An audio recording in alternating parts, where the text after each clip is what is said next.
Alright, so it's been around 4 days since I last summoned for Ganyu on her banner, and in those 4 days I have been just constantly farming her artifacts and her talent materials, and I think today is finally the day where I've settled on the set with like stats that I find acceptable. So this is gonna be me just showing what Ganyu can do even as a free-to-play player.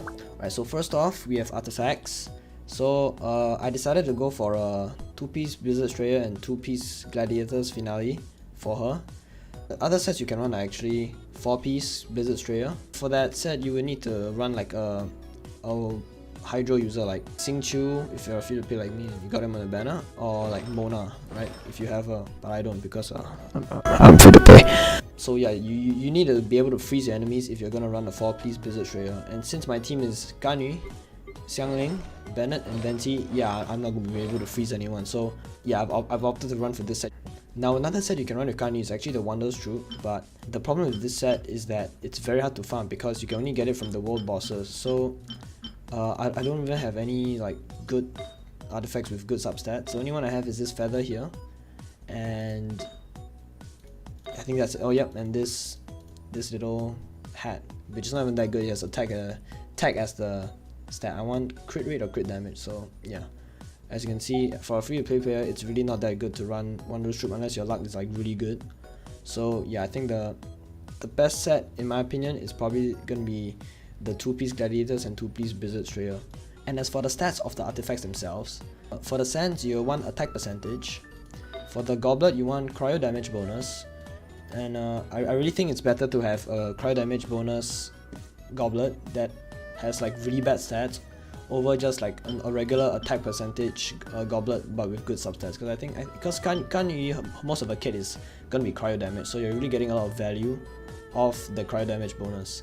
And for the crown, I go for crit rate because since I'm running 2-piece Gladiators, I don't have the extra crit rate from the 4-piece set, and also my subsets on my artifacts aren't really that good, so I don't have a lot of crit rate, so I think crit rate is more valuable for me. You could also run crit damage, which as you can see I've built here, and I've tested it out with 4-piece Blizzard Strayer and this crit damage piece, but I find the damage to be really similar and the amount of crits that you get are also very similar, so I just stick with the Gladiators. And as for the substats of the artifacts themselves, you want to aim for mainly crit damage and crit rate, because a lot of the damage is going to come from her crit damage, right? So here as you can see, 25% crit damage, so good.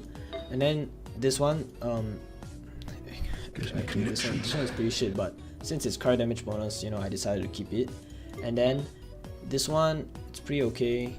This one doesn't even have crit rate, and yeah, the flower is pretty bad crit rate as well. So overall my crit rate is like not the best, right? If you take a look here, only 50%, but because of she actually has this talent, right, you technically get an extra 20% crit rate, so she's on 70% crit rate most of the time, which I find it's pretty acceptable.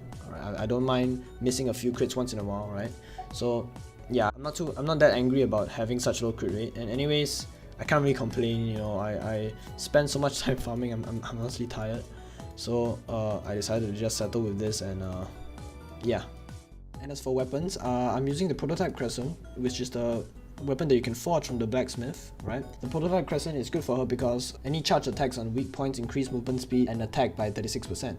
Since you're gonna be aim shotting with her most of the time, right? You'll be hitting the weak spots. It's an actual little boost to damage and movement speed.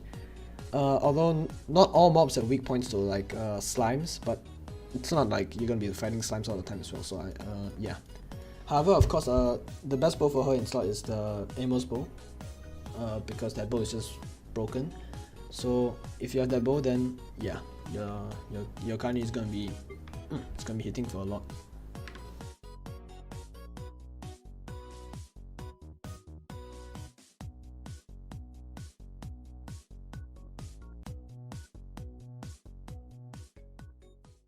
Okay, now it's time to finally showcase Ganyu's damage, and I'm going to be bringing her into the Spiral Abyss floors 11 and 12, as well as fighting some of the world bosses like the Animal Hypostasis and the Fire Flower, just to give you a rough idea of her damage output and how well she scales to the content.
So that about sums it up for today's video, showing that Ganyu can be actually much more than a support and actually be quite a viable DPS.